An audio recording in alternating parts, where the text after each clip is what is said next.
पांडवों तथा कौरवों का जन्म। एक बार राजा पांडु अपनी दोनों पत्नियों कुंती तथा माद्री के साथ आखिर के लिए वन में गए। वहां उन्हें एक मृग का मैथुनरत जोड़ा दृष्टिगत हुआ। पांडु ने तत्काल अपने बाण से उस मृग को घायल कर दिया। मरते हुए मृग ने पांडु को शाप दिया, राजन, तुम्हारे समान क्रूर पुरुष इस संसार में कोई भी नहीं होगा।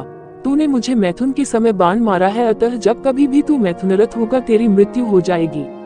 इस शाप से पांडु अत्यंत दुखी हुए और अपनी रानियों से बोले, हे देवियों, अब मैं अपनी समस्त वासनाओं का त्याग करके इस वन में ही रहूंगा। तुम लोग हस्तिनापुर लौट जाओ। उनके वचनों को सुनकर दोनों रानियों ने दुखी होकर कहा, नाथ, हम आपके बिना एक क्षण भी जीवित नहीं रह सकती। आप हमें भी वन में अपने साथ रखने की कृपा कीजिए।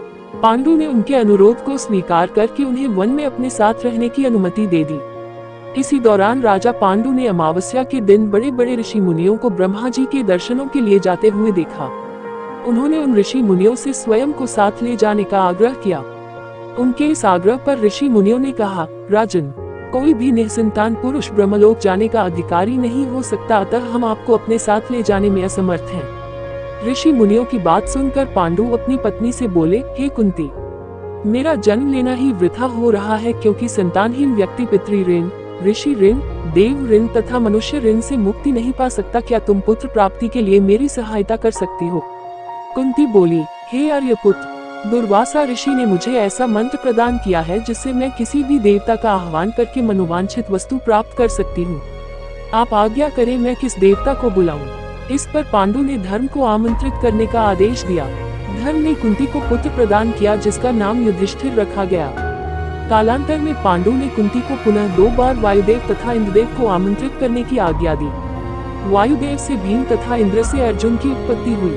तत्पश्चात पांडु की आज्ञा से कुंती ने माद्री को उस मंत्र की दीक्षा दी। माद्री ने अश्वनी कुमारों को आमंत्रित किया और नकुल तथा सहदेव का जन्म हुआ।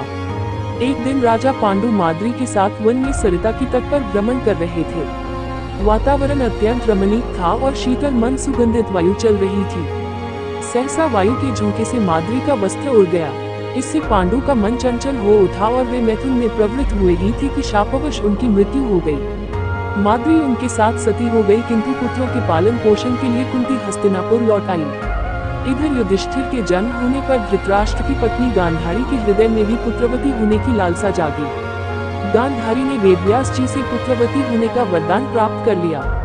गर्भ धारण के पश्चात 2 वर्ष व्यतीत हो जाने पर भी जब पुत्र का जन्म नहीं हुआ तो क्षोभवश गांधारी ने अपने पेट में मुक्का मारकर अपना गर्भ गिरा दिया। योगबल से वेदव्यास को इस घटना को तत्काल जान लिया। वे गांधारी के पास आकर बोले, गांधारी, तूने बहुत गलत किया। मेरा दिया हुआ वर कभी मिथ्या नहीं जाता। अब तुम शीघ्र 100 कुंड तैयार करके उनमें घृत भरवा दो। गांधारी ने उनकी आज्ञानुसार 100 कुंड बनवा दिए। वेदव्यास ने गांधारी के गर्भ से निकले मांसपिंड पर अभिमंत्रित जल छिड़का, जिसे उस पिंड के अंगूठे के पोलने के बराबर 100 टुकड़े हो गए। वेदव्यास ने उन टुकड़ों को गांधारी के बनवाए 100 कुंडों में रखवा दिया और उन कुंडों को 2 वर्ष पश्चात खोलने का आदेश दे अपने आश्रम चले गए। 2 वर्ष बाद सबसे पहले कुंड से दुर्योधन की उत्पत्ति हुई। दुर्योधन के जन्म के दिन ही कुंती का पुत्र भीम का भी जन्म हुआ। दुर्योधन जन्म लेते ही गधे की तरह रेंगने लगा। ज्योतिषियों से इसका लक्षण पूछे जाने पर उन लोगों ने धृतराष्ट्र को बताया, राजन, आपका ये पुत्र कुल का नाश करने वाला होगा, इसे त्याग देना ही उचित है। किंतु पुत्रमोह के कारण धृतराष्ट्र उसका त्याग नहीं कर सके। फिर उन कुंडों से धृतराष्ट्र के शेष 99 पुत्र एवं दुश्शिला नामक एक कन्या का जन्म हुआ। गांधारी गर्भ के समय धृतराष्ट्र की सेवा में असमर्थ हो गई थी, अतः उनकी सेवा के लिए एक दासी रखी गई। धृतराष्ट्र के सहवास से उस दासी का युयुत्स नामक एक पुत्र हुआ। युवा होने पर सभी राजकुमारों का विवाह यथायोग्य कन्याओं से कर दिया गया। दुश्शिला का विवाह जयद्रथ के साथ हुआ।